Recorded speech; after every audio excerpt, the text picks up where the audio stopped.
Hey everybody, welcome Freestyle Fitness. So today I want to break down for you some yoga. Yoga has really helped me improve my posture. It's certainly helped me with my flexibility, my mobility, and even my strength and stability, especially balance. So today's video is all about your hips.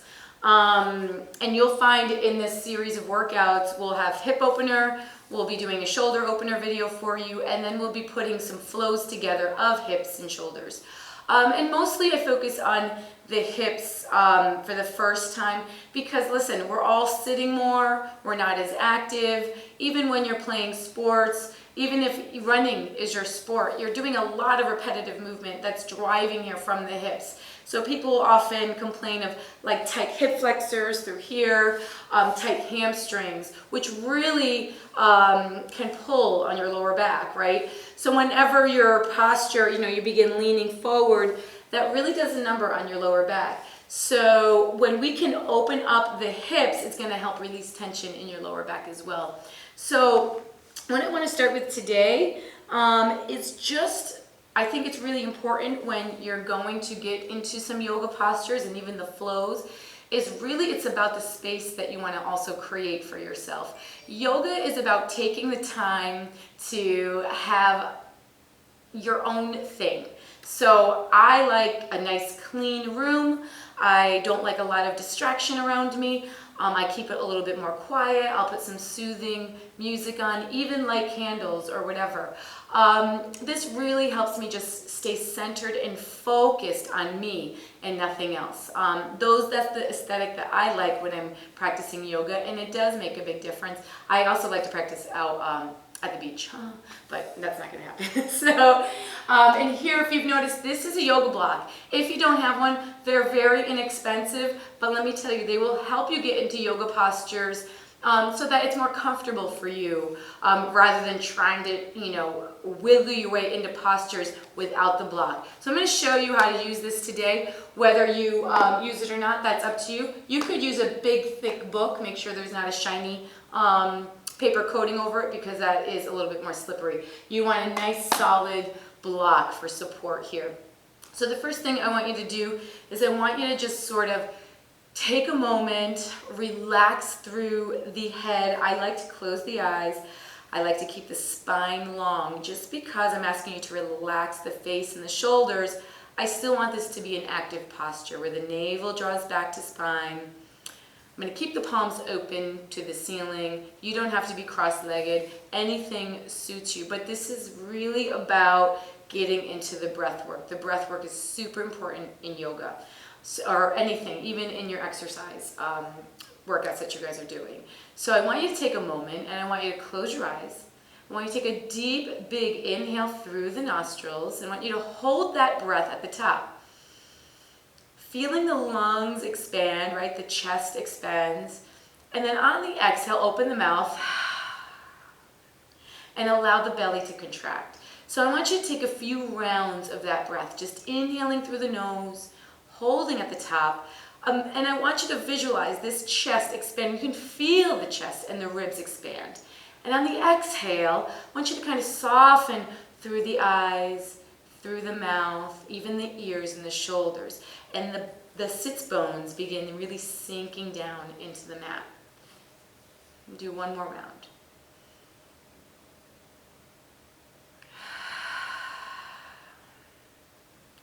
Even just that, those 3 breaths can really help if you're having like a little anxiety. Connecting to the breath can really help you focus and recenter as you're just thinking about one thing, and that's your breath. So through yoga, I want you to remember there's many different breath techniques. You can Google them, YouTube them. I practice Ujjayi breath, which that is, I'm going to breathe in through the nose this whole practice. And what you're going to hear is this, I circulate it behind my throat. I keep the breath there. It does eventually come out of the mouth. However, I'm also sending the breath into where I feel sensation. In the hips is where we're going to focus on today. So I hold on to that breath for the whole movement, okay? So for the first posture, I'm already in cross-legged. If you're not here, you don't have to. This might be more comfortable for you if you have really tight hips, and that's okay. I want you to think about the elbows. I want you to draw the elbows forward. You're going to press into the shins. And then you're going to take the hands down to the mat. You're going to take a full exhale and press the head down. Now, as I'm pressing the head down, I'm pushing my elbows back, and I'm also, with the help of my biceps, I'm going to pull my chest a little closer toward my shins. And I'm going to take a couple rounds of breath here. I'm going to feel some opening in the outer parts of the hip and also in my lower back. On the inhale, I'm going to rise back up. Now, at any time, you can take this entire video and lengthen it by holding longer, holding your breath longer, okay? So staying. So there's one. I want you to take the hands down now, and let's come to all fours. So tabletop position is a nice neutral spine. We're going to spread the fingertips nice and wide, stack the shoulders, elbows, and wrists all in one long line. We're going to take just a quick little spinal warm-up, chin to chest. We're going to exhale as we tuck the hips under, the belly draws in, and the chin draws to the chest. Good. And then on the inhale, I'm going to lift my tailbone or my hips up toward the sky. The belly is going to drop, the shoulder blades draw together, and I just lift my head just so I can try to stretch out the neck. These are called cat-cows. We're going to exhale, press the arms into the ground, round the spine, tuck the hips, and on the inhale, we're going to take the hips up, belly drops, the shoulder blades draw together as the head lifts. Now we're going to meet back in neutral. I'm going to take the toes, keep them tucked in toward each other. You're going to draw the knees out, exhale, take the hips all the way back, and reach the fingertips out here. So this is child's pose. Okay, a lot of things, we start with a child's pose just so we can kind of move through here, feeling some opening through the side body. I'm going to come all the way back up, rolling up now to all fours.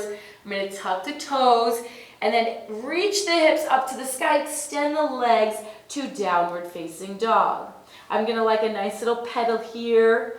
Okay, pedaling the heel, so I bend one knee, then the other. The navel draws up and in toward the spine. Fingertips are pressing into the mat just as much as the heel of the hand.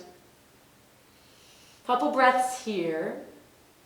And then I want you to bend the knees. And I want you to step one foot to the outside of the pinky and then the other. Okay, this is called a prayer squat. We're going to drop the hips, the hands draw up to the chest. You can take the elbows here and draw them to the inside and open up the hips here. So this is a little manual manipulation here to help open the hips. Okay, now if you're not here, that's okay. This can be all the way up here as well. It doesn't have to be all the way down, but I want you to notice where the weight is distributed. I don't want you to be here. I don't want the heels to be lifted. Okay, we want to keep the weight on the back, belly in. Okay, fingertips will draw down to the mat. Gently lift the hips up toward the ceiling. Feel the stretch in the hamstrings. And then heel toe your feet in toward each other.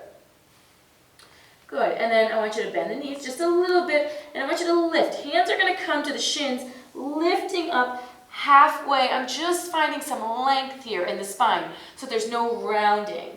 And then we're going to exhale, take a nice deep forward fold here so you can feel the back body, hamstrings, the stretch here. You're going to bend the knees. We're going to plant the hands in front of us. Okay, as you gently step each foot back through plank, you're going to draw the knees down to the floor. Elbows drop in toward the ribs.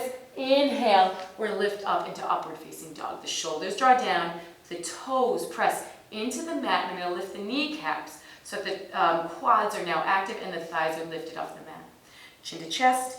We're going to press back slowly to downward facing dog. Flip one foot, then the next. Breathe. Let's take the right leg. You're going to lift it. Toes are going to face to the floor, okay? Heel draws into the glute, and we're going to open up and stack the right hip on top of the left here. I want you to press into both hands equally. Hold and breathe.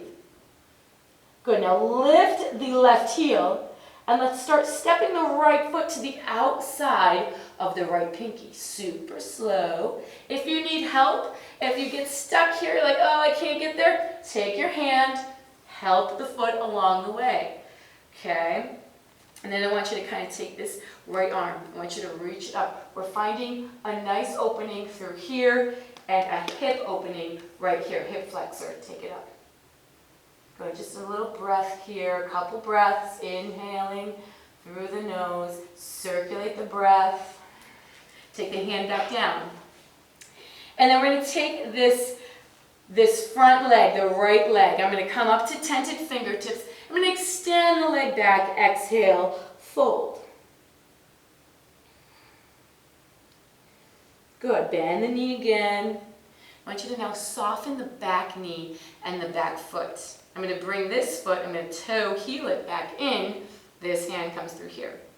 I'm going to take now, the block is up to you here. You could put this foot on the block if you wanted to be a little bit deeper, okay? You don't have to. I'm going to keep mine right here though. Now, this entire side, you're going to feel this in the left hip flexor. Now, what I want you to do is I want you to remember the front foot is going to press through the mat as I stack my shoulders back over the hips. I don't want you to lose this hip, so don't press back. Keep this hip pressing forward and down toward the front of your mat. Now, if I want to get a little deeper, I'm going to open up the arms here without this knee coming out, right? So we really want to keep the knee in line with the hip. Hold here and breathe. Good, and then the hands will come down. They're going to frame the foot. We're going to take a big exhale, sit back here. So the hips come back, toes press. Just a couple breaths. You're going to feel this in the hamstring. Good, bend into the knee. Now, I want you to extend your back leg, left toes tuck and extend, and we're going to take one more exhale stretch here. This is called cat stretch. The back heel draws down, toes can draw up. Nice breath here. I'm keeping my spine as long as I can. And then on the next exhale, I'm going to fold just a little bit deeper, and then some rounding happens in the back. Good, bend the knee. Good, hands come back. Now I'm going to take this right foot and heel toe it all the way over to my left wrist. Okay, this is what we call pigeon.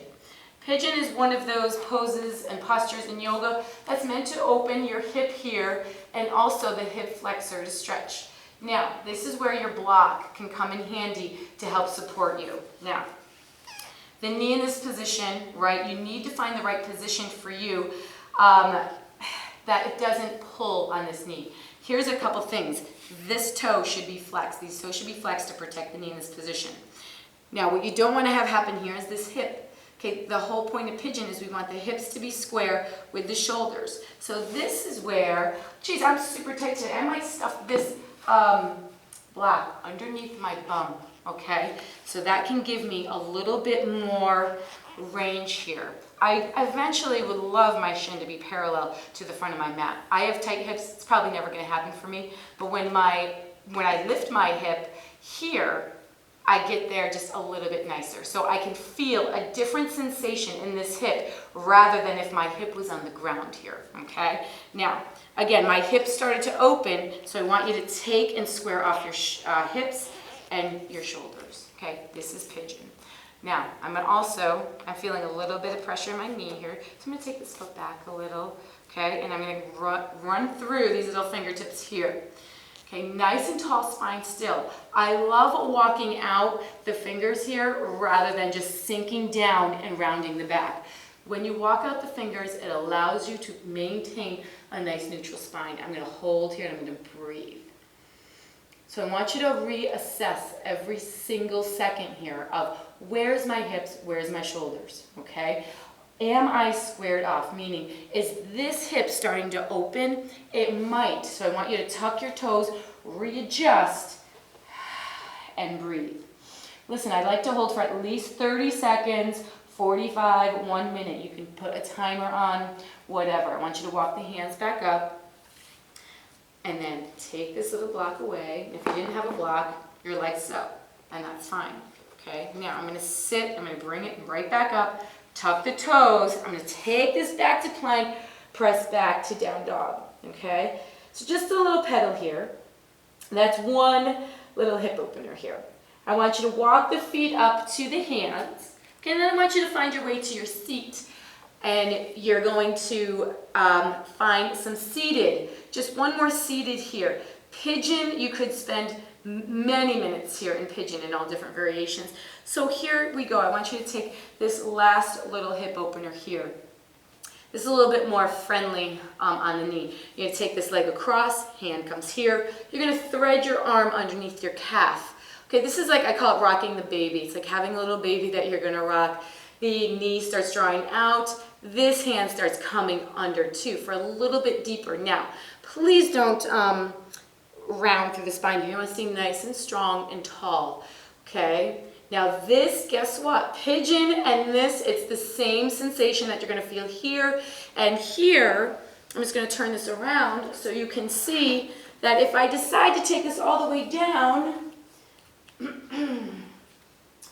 that this right here, the thread the needle, is the same thing. Okay, meaning I'm going to push here and pull here. So pigeon on the floor, thread the needle, and this, they're all the same. You're going to feel it in the same, not the same way, but the same thing. So those are 3 ways that you can get into your hip opener. And that's just on one side, right? So obviously you would take it to the other side, remembering the breath work, remembering that the difference between uncomfortable pain and real pain, right? So the sensation of discomfort or pain. If you feel shooting pain at any time, like in the knee, I want you to readjust, and this is why we move really slowly through postures. I want you to take your time and assess what's going on. Don't just think that you're going to get into a cool yoga posture because it looks cool. There's a reason for every single posture that we try to teach here in yoga. Okay, and that's to help, this one's particularly help opening up the hip here for you. All right, and I'll come back to you again with some shoulder openers and some more flow so all of this starts making sense. Have a great day. See you soon.